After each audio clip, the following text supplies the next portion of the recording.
നമസ്കാരം. കേരളത്തിലെ രാഷ്ട്രീയ ചർച്ചകളിൽ വീണ്ടും ശബരിമല യുവതീ പ്രവേശന വിഷയം സജീവമാകുന്നത് ഭരണപക്ഷത്തിന് വലിയ വെല്ലുവിളിയായി മാറുകയാണ്. വരാനിരിക്കുന്ന നിയമസഭാ തെരഞ്ഞെടുപ്പിന്റെ പശ്ചാത്തലത്തിൽ സുപ്രീം കോടതി പുനഃപരിശോധനാ ഹർജികൾ പരിഗണിക്കാൻ തീരുമാനിച്ചത് രാഷ്ട്രീയ മുന്നണികൾക്കിടയിൽ വലിയ ചലനങ്ങളാണ് സൃഷ്ടിച്ചിരിക്കുന്നത്. 2019 ലോക്സഭാ തെരഞ്ഞെടുപ്പിൽ ഇടതുപക്ഷ ജനാധിപത്യ മുന്നണിക്കുണ്ടായ കനത്ത പരാജയത്തിന് പ്രധാന കാരണം ശബരിമലയിലെ സ്ത്രീ പ്രവേശനവുമായി ബന്ധപ്പെട്ട സർക്കാർ നിലപാടാണെന്ന് പരക്കെ വിലയിരുത്തപ്പെട്ടിരുന്നു. അന്ന് വിശ്വാസി സമൂഹത്തിലുണ്ടായ വികാരം അത് വോട്ടായിട്ട് മാറിയപ്പോൾ UDFന് അനുകൂലമായിട്ടുള്ള ഒരു തരംഗമാണ് കേരളത്തിൽ വീശിയത്. സമാനമായ ഒരു സാഹചര്യം വീണ്ടും സംജാതമാകുന്നത് പിണറായി സർക്കാരിനെ പ്രതിരോധത്തിലാക്കുന്നു എന്നതിൽ തർക്കമില്ല. കഴിഞ്ഞ കുറച്ചു കാലമായിട്ട് കൊറോണ മഹാമാരിയുടെയും മറ്റ് വികസന ചർച്ചകളുടെയും മറവിൽ ശബരിമല വിഷയം പൊതുസമൂഹത്തിൽ നിന്ന് അല്പം അകന്നു നിന്നിരുന്നു. എന്നാൽ തദ്ദേശ സ്വയംഭരണ തെരഞ്ഞെടുപ്പ് കാലത്ത് ഈ വിഷയം വീണ്ടും ഉയർത്താൻ പ്രതിപക്ഷം ശ്രമിച്ചിരുന്നു. അയ്യപ്പ സംഗമവുമായി ബന്ധപ്പെട്ട സാമ്പത്തിക ഇടപാടുകളും ശബരിമലയിലെ സ്വർണ്ണമോഷണം അടക്കമുള്ള ഗുരുതരമായിട്ടുള്ള ആരോപണങ്ങളും സർക്കാരിനെതിരെ ആയുധമാക്കാനാണ് പ്രതിപക്ഷ കക്ഷികൾ ശ്രമിക്കുന്നത്.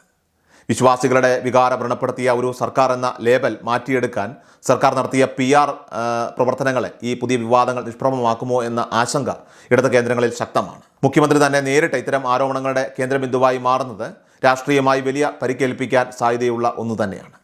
യുവതീ പ്രവേശന വിധി പുനഃപരിശോധിക്കാനുള്ള സുപ്രീം കോടതിയുടെ തീരുമാനം സർക്കാരിനെ സംബന്ധിച്ചിടത്തോളം ഇരുട്ടടി പോലെയാണ് ഇപ്പോൾ വന്നെത്തിയിരിക്കുന്നത്.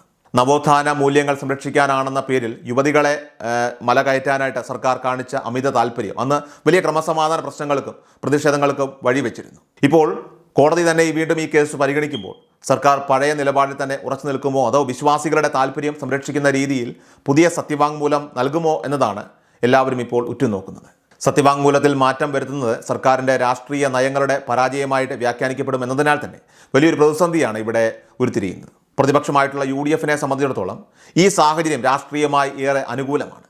ഉമ്മൻചാണ്ടി സർക്കാരിൻ്റെ കാലത്ത് യുവതീ പ്രവേശനത്തെ എതിർത്തുകൊണ്ട് നൽകിയ സത്യവാങ്മൂലത്തിൽ ഉറച്ചു നിൽക്കാൻ അവർക്ക് സാധിക്കുന്നുണ്ട്. വിശ്വാസ സംരക്ഷണത്തിനായിട്ട് നിയമനിർമ്മാണം നടത്തുമെന്ന വാഗ്ദാനം നൽകിക്കൊണ്ട് ഹൈന്ദവ വോട്ടുകൾ ഒപ്പം നിർത്താൻ UDF സജീവമായി തന്നെ രംഗത്തുണ്ട്. തങ്ങളുടെ നിലപാടിൽ മാറ്റമില്ലെന്ന് വ്യക്തമാക്കുന്നതിലൂടെ വിശ്വാസി സമൂഹത്തിൻ്റെ വിശ്വാസ്യത പിടിച്ചുപറ്റാൻ അവർക്ക് സാധിക്കും.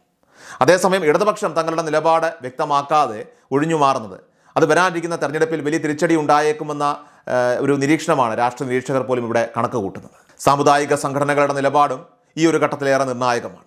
NSS അടക്കമുള്ള സംഘടനകൾ സർക്കാരിൻ്റെ നിലപാടില്ലായ്മയെ അതിരൂക്ഷമായി തന്നെ വിമർശിക്കുന്നുണ്ട്.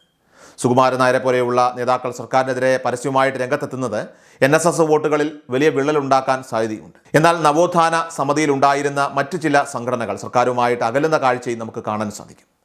KPMS പോലെയുള്ള സംഘടനകൾ സർക്കാരിൻ്റെ നിലപാടുകളിൽ അതൃപ്തി പ്രകടിപ്പിക്കുന്നത് ഇടതുപക്ഷത്തിൻ്റെ അടിത്തറ ഇളക്കാൻ പര്യാപ്തമാണ്. വിശ്വാസികളെയും നവോത്ഥാന പക്ഷത്തെയും ഒരുപോലെ തൃപ്തിപ്പെടുത്തുക എന്നത് സർക്കാരിന് അസാധ്യമായ കാര്യമായിട്ട് മാറുകയാണ്. ചുരുക്കത്തിൽ ശബരിമലയിലെ യുവതീ പ്രവേശന വിവാദം അത് കേവലം ഒരു ആചാരപരമായിട്ടുള്ള തർക്കം എന്നതിലുപരിയായി കേരളത്തിൻ്റെ ഭരണ തുടർച്ചയെ നിർണ്ണയിക്കുന്ന ഒരു പ്രധാന രാഷ്ട്രീയ ആയുധമായി മാറിയിരിക്കുകയാണ്. സ്വർണ്ണമോഷണ ആരോപണങ്ങളും തട്ടിപ്പ് പരാതികളും ഇതിനോടൊപ്പം ചേരുമ്പോൾ സർക്കാരിന് മറുപടി പറയുക വളരെ പ്രയാസകരമാകും. കോടതിയിൽ സർക്കാർ എടുക്കുന്ന ഓരോ നിലപാടും കോടിക്കണക്കിന് വിശ്വാസികളുടെ വോട്ടുകളെ സ്വാധീനിക്കും.